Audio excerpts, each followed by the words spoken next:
Hello, everyone, and welcome to the CPA Moms podcast.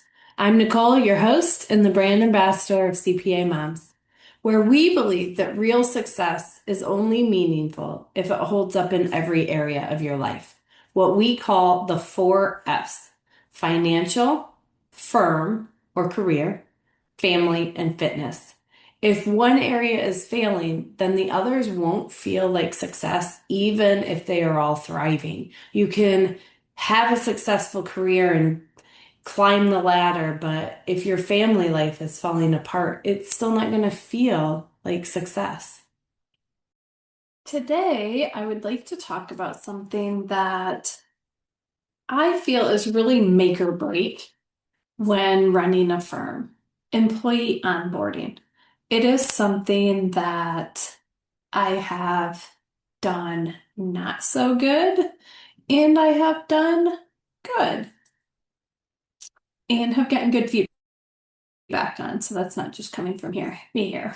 Um, and it really has made a huge difference in, when done well, in the culture of my firm, in the employee relationship, and just in their comfort level in the firm and feeling welcomed and like what's the word? Just feeling like it was a smooth process, it went well, and just feeling like they were able to get in and get into the firm and get started working with minimal issues or problems. So I want to take some time just to walk through some of the things that I've learned through the years as far as what is helpful in employee onboarding and some things that I just feel like are vital for a proper employee onboarding. And strong onboarding really creates confidence on your side as the firm owner, on the employee side. It also helps create consistency, faster productivity. When you have a very smooth process and they're just moving along in very laid out steps and can feel confident in what they're doing, that's going to increase the team members' productivity pretty quickly. It also helps with better retention. Somebody who feels welcomed and like it was a smooth process, again, feels like the firm is professional, it's in a good place, and then they want to stay there. They feel comfortable and happy. And it just creates a stronger culture for everybody that is in the firm. So I'm going to share a few tools today that have really helped my onboarding process be smoother and more effective. The first one I'd like to talk about is thorough workflows. So we have workflows for everything. We have workflows for monthly close for our clients and for a lot of times for onboarding our client and for tax returns. And I think that sometimes firm owners miss some of the internal workflows, if you will. And one of them that I have established and has really helped significantly in my firm is having a really strong onboarding workflow. So before someone joins your team, your system should already exist and be in place. Obviously, if you're hiring somebody for the first time, that is really hard because you have no idea what all it entails, right? You haven't gone through the process yet. What I would say is it is helpful to build out a workflow as much as you can foresee. There are certain steps that you know are going to happen. You're going to have to post a job, you're going to have to interview. Those are part of the hiring process. And then once you get to hiring somebody, you've chosen somebody, we've all been an employee at some time. We've been hired. So we've gone through the process on this side. It's just kind of looking at it from the other side. There's paperwork to be filled out and there's getting them set up in a payroll system, and there's getting them on all of the tech that they need in order to do their job, and getting them set up on the meetings that they're going to be joining. There's training, right? So you can, even if it's not complete, even if it's not thorough for that first one, lay out what you can, and then you can build upon it. But having that foundation of a workflow, and then each time you hire, adding to it, building it out, adding extra notes is really helpful, and just helps you from the very first hire at least start to create consistency in a process. So, why do workflows matter? I feel like, I've touched some of these points, but I think there's a few more here we can discuss. Is that, without them, employees may not always be getting the information that they need because you haven't thought through what needs to be provided for them. And so they're going to be asking a lot more questions. They're going to be unsure about what comes next, what they need to do, the timing of when they're going to get the next step, stuff like that. And mistakes increase. You'll forget to add them to a system. You'll forget that you need some certain type of paperwork or something that needs to get set up in the payroll system in time to get them paid. Registering for the states and the payroll accounts related to that. So it's just more likely that if you don't have the steps documented, you're going to miss something. You can't keep everything in your head all the time. But with them, expectations are very clear, processes are repeatable, everybody feels more comfortable, they feel more clear on just what is happening and the next steps and the timing of everything, and onboarding overall just becomes a lot easier. So I think for accounting firms specifically, there are certain things to think about for onboarding an employees. Tax softwares, they need to be onboarded into that. You need to ensure they have a P10 if they're or preparing tax returns, getting them into QuickBooks, having some type of process to introduce them to clients, even if it's not like a face-to-face introduction, but it's like assigning clients, getting them familiar with the client, getting them the access needed. And that can include access to QuickBooks. It can also include, access to bank login information so that you can so that they can access the information that they need from the clients. All those sort of things are things to think about when you are, at least for the first time, building out that initial workflow. All right, so then the next thing that I have found so important in employee onboarding is training videos.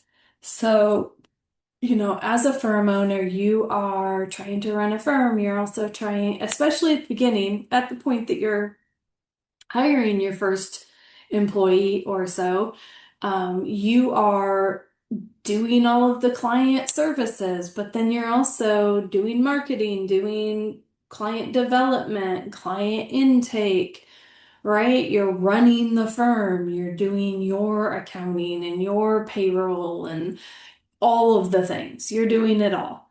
And so then it can be really daunting to then know that you're hiring somebody and that, yes, it's great. You're going to get some of the things that you've been doing off of you onto somebody else. But there's also that ramp up period, right? Where they're coming in, they don't know how you're running things, the processes that you're using, anything about the clients or how you want them to be serviced. They know nothing about your specific firm and how you're handling things. And so it's really important to have some method where you're training them. And I have found this super helpful. So I use a software, it's called Loom. where you can record videos. I use this for so many things, right? Like I will record, I'll have just videos recorded on how to add an accountant user that if I need to share that with a client, I already have it recorded. I just go, here you go, here's how to add me as a user in QuickBooks. So many uses. So then, when I started hiring, hey, let me record some videos for these people I have coming on that are going to need my time and all my information. And so I have a series of videos that get sent to them from the point of congratulations, we'd like to make an offer to you. Welcome to the firm. Here is a little bit about our firm. Here are our core values and the culture of our firm. Here's the things that are important to us. Here's what we focus on when serving clients. Just kind of a initial welcome to the firm type of video. And then I have a video, here's systems that we use. And so just introducing them to all of the systems that we use, and this is how we use them, and kind of showing them around, showing them settings, just so they have that base familiarity before they get in and actually start using the systems. And then the last one is uh-oh, my brain just went blank on what my last onboarding video is. Oh, it's actually getting them into the systems. So I used to sit down and we get on Zoom and okay, you should have this email in your email, and this will take you to this software. So go ahead and follow that link and get into this software. You need to do this one first, and then we're going to move to this one. So now I have a video created on that where it just walks them through, okay, go to your email. You should have this email or this email sitting there. This is the one we want to do first. Now get all of these steps established, and then once that's all done, here's you want to move to this one next. And there's a reason for the order. I will tell you, like mine, the first one that I'm going to get them in is my password protector software. I don't know what that's called, my password software. I'm going to get them in there first. So then as they're getting into all of the other systems, they can be creating those logins and saving them in the password system as we go. So you want to kind of think through that, but having that video saves me tons of time. I don't have to sit there and, sit down with them and have like an hour video or an hour training session on how to get them in. That just provides them the steps to where they're ready to go on their own. And then I have tons of client training videos. So this is really easy to do when you're the one in the books doing all of the work, right? You're going in and you're doing the work anyway. Yes, it takes a little bit extra time because you are talking through as you go, and that just tends to slow your brain down. You're not just on auto mode, like boom, boom, boom, boom, boom, got it done. So it does take a little extra time, but I tell you, the time savings you're going to get from it is so absolutely worth it. And so what I do now is I've created these, and I have like a general close, monthly close video, and then that gets put on, in my workflow on that task, actually on the task template. So then each time that template gets pulled to be used, then it's sitting there. So then somebody coming in, new or somebody that's been there a while that hasn't done that task for a while that forgot, or just it's a quarterly task or an annual task and they just need a reminder of something. That video is just sitting there with the link and they can follow it, and then it's a reminder to them of what they need to do to complete that task. So those are huge, just huge. I also use videos, you know, going beyond the onboarding to um, provide feedback to them. And this can happen during onboarding, right? But even beyond that too, is giving them feedback. They've completed a task, you go in and review it rather than setting up a meeting to review. Maybe you can just record a quick video as you're going through it and, oh, here's what I see, here's what I see. Okay, do this. This is how we do this here. And then they have that. And what's great about the videos, right, is they can watch it on their own time. They can pause it, they can rewind it if they are having trouble following something, or if they're trying to do it as watching the video. They can pause and rewind it as needed. They can rewatch it as needed if, they next week they're doing the same thing, and they forgot, then they can rewatch the video. They can go back and rewatch it, and just it's a huge, huge time saver. And then another real benefit from it is that it's consistent instruction. So everybody's getting the same consistent instruction, because I can tell you, like, I can talk to one employee and train them on how to do something, and then a day later talk to another employee and I'm training them, and unless I have notes or something in front of me on here is the exact steps, I could forget something. I could tell them something and miss something, and then tell them something that I forgot over here, but add something that I forgot to tell them. So it just helps with more consistent instruction, and it's documented. Then you don't have to worry about losing, your processes or forgetting a step, because it's all there. It's in the documentation of it. And then it also helps your new hires because they can learn at their own pace. They can, watch the video on their own speed, go back and revisit as needed so they don't feel like, if you're live trying to train them on something, they're sitting there taking notes, they're paying half attention to their notes, half attention to you, trying to catch everything. You're going through it at your speed. It just allows them to kind of slow it down, learn at their own pace, and just be able to not miss anything. All right, so one more big thing that I'd like to talk about that's super vital in my employee onboarding is the 30, 60, 90-day plan.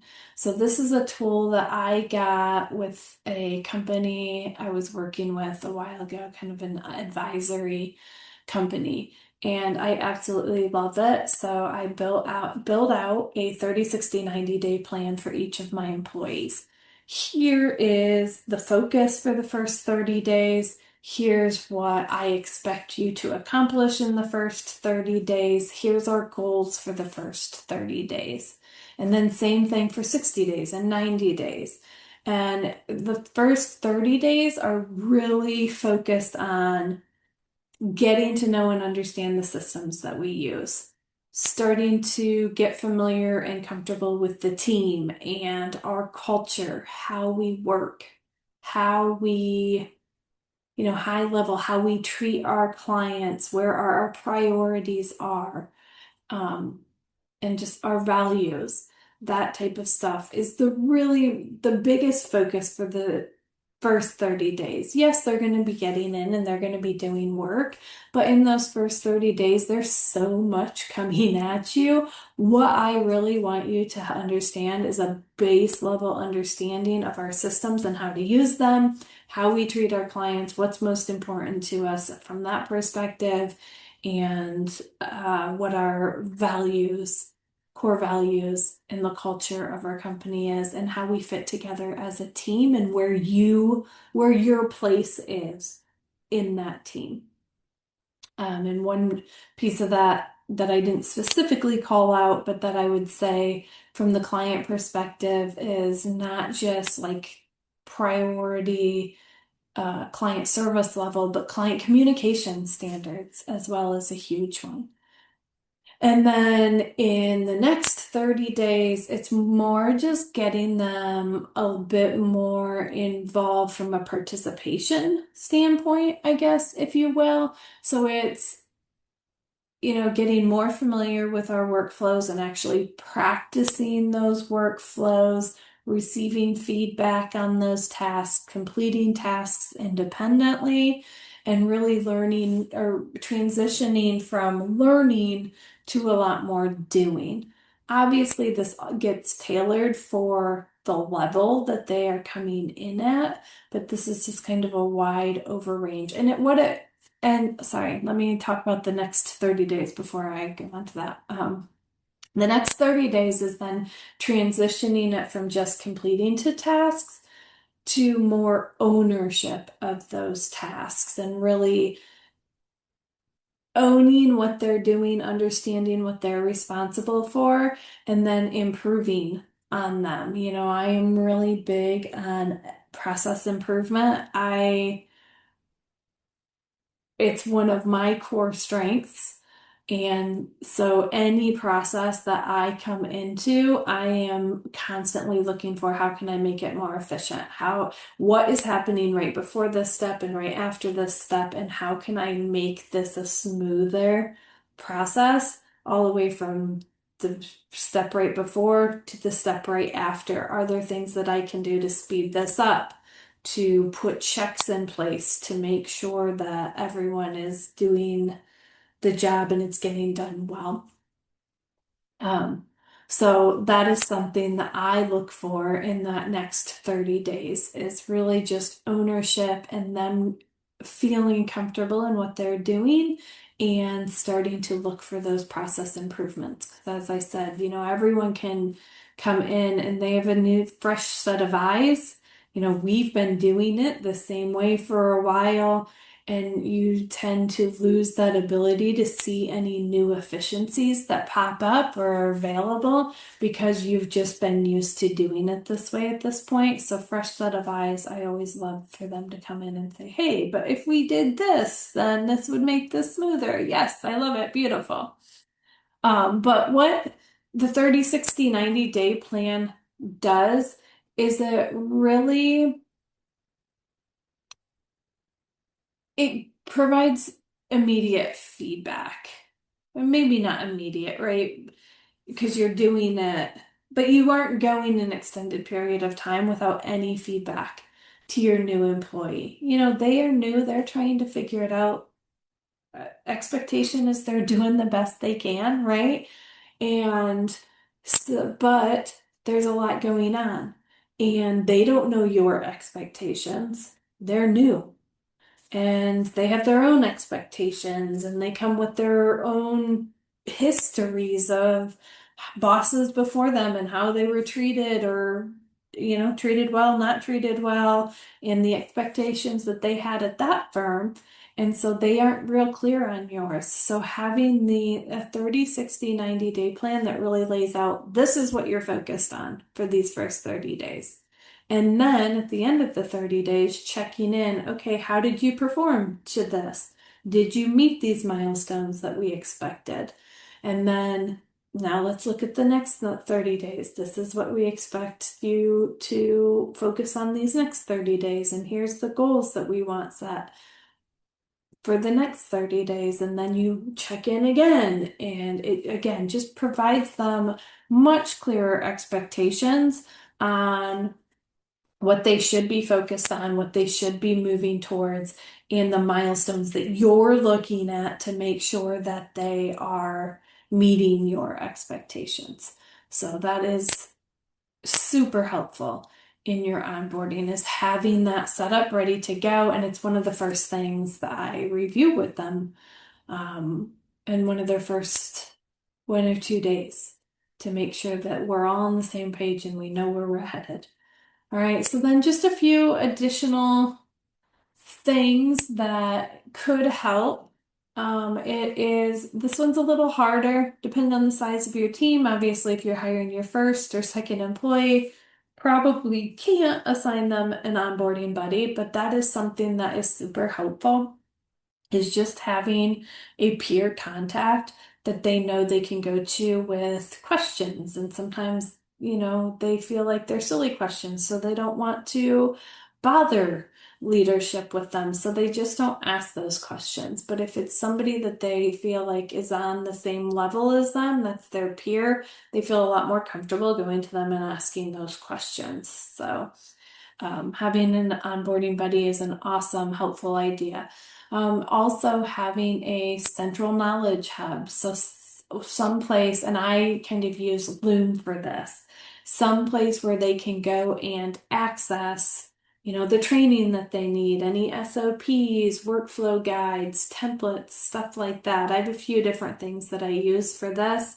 But definitely like Loom has all my training videos, and then I have like the Drive where they can get templates and all of that type of stuff on there. So, and then, your workflow system also. So that's another great idea to, and then going over that with them, like, hey, if this is what you're looking for, come here. Here's where all of our templates are, and making that very clear to them. And then one more thing that I've found very helpful, and I think it's very interesting to me how wildly different people's communication styles and expectations are. And so I have learned that it is so helpful for me to be super upfront from the very beginning in defining those for them. Because if not, it can create a lot of frustration. You can be expecting one thing and then, you know, like I do weekly check-in, or I'm sorry, daily check-in meetings. It's a quick 15, 20 minutes. What are you working on? What's holding you up? What can we do to move that forward? Oh, wait, no, prioritization shift. I don't need you working on that right now.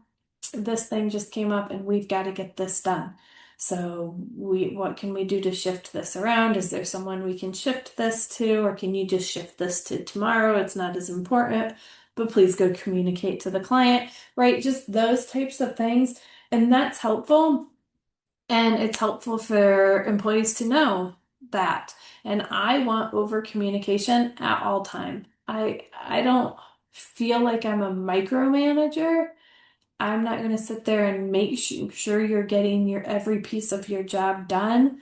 But I do want to be kept in the loop, and I would rather know if something's falling behind than find out if something's falling behind, whether it's from a client or from we're at the deadline and I ask you about it so I can deliver it to the client and you tell me it's not done, or tax time, uh, tax return deadline, and I just assume they've all gotten done because you never communicated to me that we were approaching and you were running out of time.